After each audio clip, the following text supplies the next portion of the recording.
지구 표면적의 70%를 차지하고 있는 물. 물은 모든 생명체의 근원이다. 인간의 몸도 물이 70%를 차지하고 있다. 다양한 형태로 존재하는 물. 이 중에서도 마실 수 있는 물은 0.0075%. 산업화로 인한 하천의 오염은 마시는 물의 범위를 더 좁게 만들었고, 수돗물 대신 그 자리를 정수기물이 차지했다. 현대인의 필수품이 된 정수기.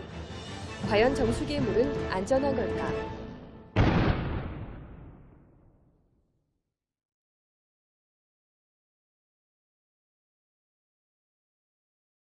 구한 말인 1908년, 서울 뚝도 정수장이 준공되면서 최초로 수돗물을 생산 공급하게 된다. 이후 100년이 지난 지금, 대한민국 상수도 보급률은 98%로 전국 대부분의 가정에 수돗물이 공급되고 있다. 양적인 성장뿐만 아니라 선진 고도시설 도입 등 수돗물의 질적인 성장도 함께 이루어졌다. 하지만 수돗물 음용률은 고작 3%. 국민 100명 중 3명 정도만 수돗물을 마시고 있다. 미국 56%, 캐나다 47%, 일본 27%와 비교해보아도 국내 수돗물 음용률은 매우 낮은 수준이다. 우리나라 사람들은 수돗물을 먹는 대신 정수기 사용과 먹는 물 구입에 연간 2조 원 이상을 지출하고 있다.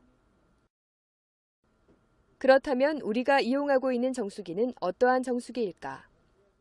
지금은 이제 워낙에 많이 이제 좀 오염 이런 것도 심하기 때문에 그래도 다른 세대를 두고도 녹물이 좀 있어요. 우리나라는. 예, 요새는 왜냐면 환경이 하도 그래서 방사선 물질까지 다 제거되는 거 저희거든요. 또 필터가 역삼투압 방식이세요. 국내에서 유통되는 정수기 중 80%가 역삼투압 방식의 정수기이다. 학교와 병원, 식당 어디에서나 역삼투압 정수기가 있고 국민 대다수가 이 정수기의 물을 마시고 있다. 그런데 이 역삼투압 방식의 정수기 논란이 끊이지 않고 있다.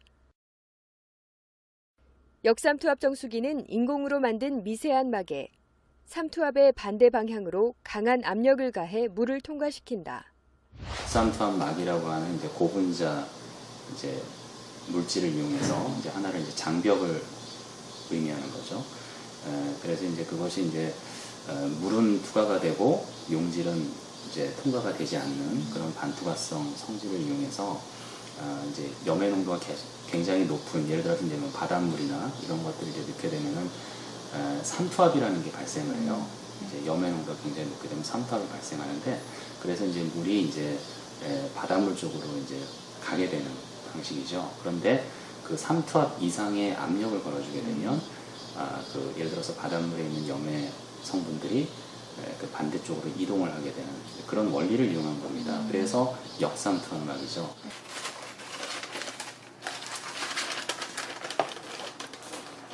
여기 보이시죠? 네. 이게 이런 얇은 막으로 되어 있는 거예요. 그리고 이쪽에서 물이 들어가서 이 안쪽으로 들어옵니다. 삼투압이 향상하기 위해서 안쪽으로 들어오게 되면 이 안쪽에 있던 물들이 이제 이쪽으로 해가지고 빠져나오게 되는 거죠. 이쪽으로. 여기는 한쪽은 막아져 있고 이쪽 한쪽은 막아져 있기 때문에 이쪽으로 나오는 물들이 있거든요. 여기에서 눌러주고 이쪽으로 안쪽으로 들어가게 되면 물이 이 중간에 있던 물들은 이쪽으로 새서 나오게 되는 거죠. 네. 이 물이 다 통과하지 못한 물들은 폐수 결부로 해가지고 다시 물이 떨어지게 되는 거죠. 역삼투압막의 구멍은 머리카락의 10,000분의 1 크기로 아주 작기 때문에 가 펌프를 설치해서 물의 압력을 가해야 한다. 수돗물이 이 작은 구멍을 통과해 걸러지게 하려면 일정한 시간이 필요한데, 그러는 동안 많은 양의 수돗물이 수압에 밀려 배출구로 버려진다. 어느 정도의 물이 버려지는 것일까? 취재팀은 역삼투압 방식의 정수기에서 버려지는 물을 직접 측정해봤다. 일반 가정집에서 사용되는 정수기에서 마실 물 0.5리터를 얻기 위해 배수관을 통해 버려지는 물의 양을 측정해보았더니 1.8리터나 됐다. 1리터를 마시기 위해 3.5리터를 버려야 하는 셈이다. 해수유리라고 하는데 대부분 보면은 우리가 100을 가하면은 100을 다 얻는 게 아니죠. 그래서 한 40%는 얻고 100을 가하면은 나머지 60%는 폐수로 버리게 되는 것이죠. 그럼 해수율이 40%밖에 안 되는 거죠. 그러니까 굉장히 많이 낭비하게 되는 것이죠.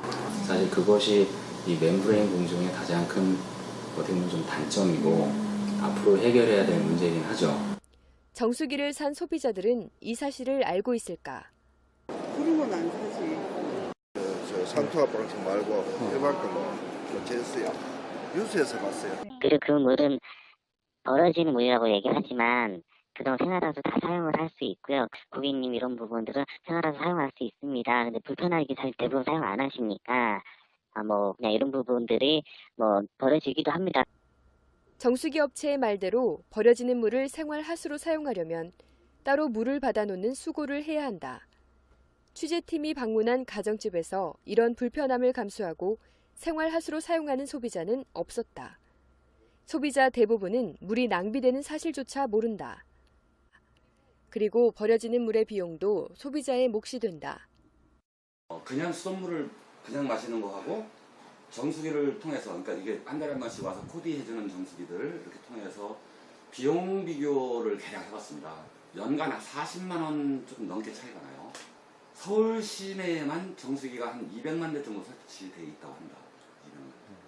200만 대, 한 대당 40만 원씩이면 그게 얼마입니까? 한 8천억 정도 됩니까? 그 정도가 그냥 쓸데없는 비용이라는 거죠.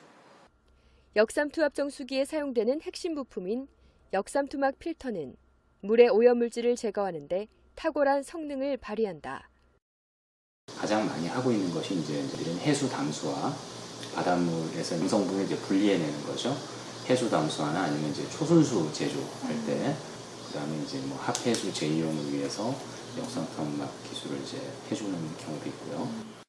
전자 현미경으로 본 역삼투압 필터 단면은 0.001 마이크로미터.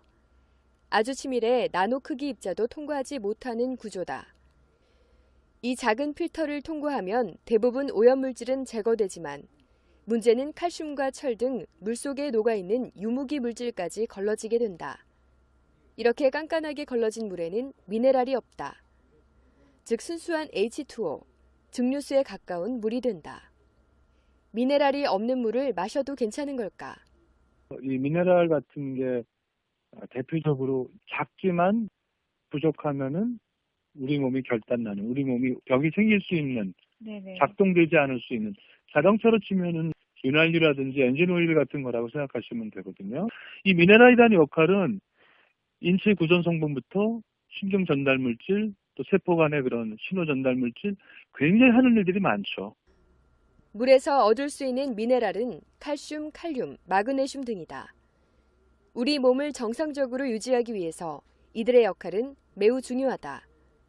물을 많이 이제 공급을 하루에 2.5리터 이상을 마시는데 2리터 그 정도의 물로 우리가 마시고 배출을 하고 하는데 거기에 대부분 보면 다른 사람들은 거기 물에 의해 가지고 우리가 영양분을 공급하는 것보다 음식물에 의해 가지고 영양분을 공급을 받고 물을 깨끗하게 마시는 게 좋다고 얘기를 하지만은 저는 그게 아니고 우리한테는 순수하게 물에 많이 포함되어 있는 미네랄 성분을 그냥 우리가 마심으로써 거기에서 어느 정도의 신체의 밸런스를 유지할 수 있도록 하는 것이 제일 중요하다고 생각하고 있는 거죠.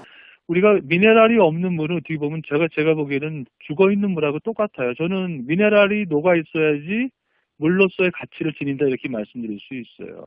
하지만 정수기 업체는 굳이 물에서 미네랄을 섭취할 필요가 없다고 주장한다.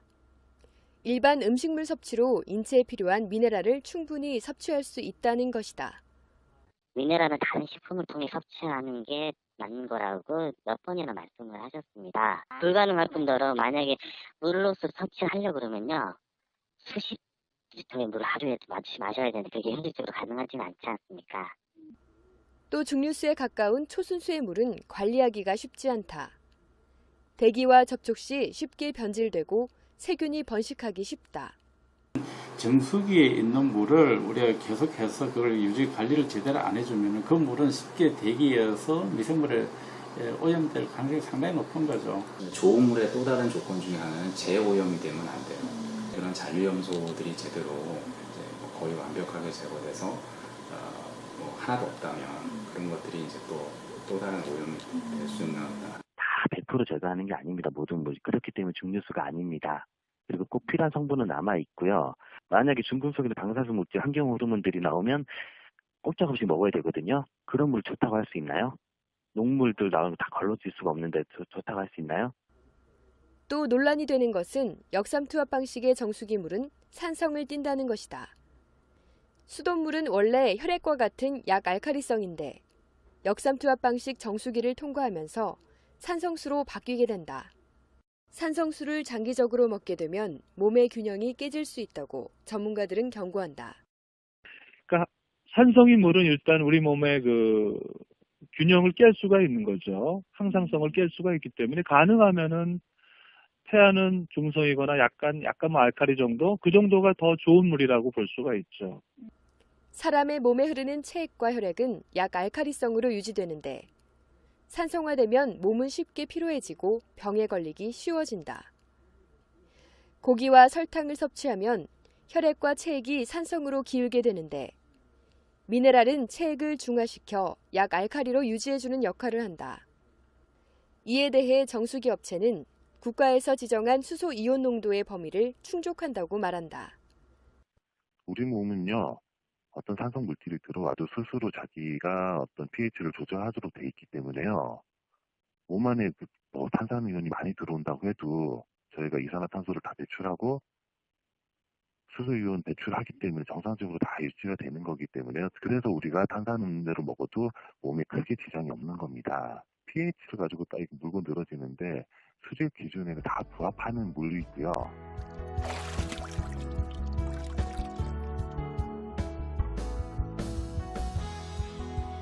국민들은 안전하고 좋은 물을 마시기 위해서 고가의 비용을 지급하고 정수기를 구입한다. 역삼투압 정수기 논란은 계속되고 있지만 이를 알고 있는 소비자는 많지 않다. 수돗물을 밀어내고 깨끗한 물을 내세우는 정수기 산업. 환경오염과 건강이란 잣대가 현대인의 물 선택의 중요한 판단 기준이 돼버린 지금.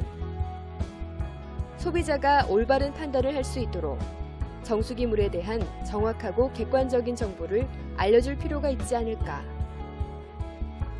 어찌되었든 먹는 물을 선택하는 것은 소비자의 몫이기 때문이다.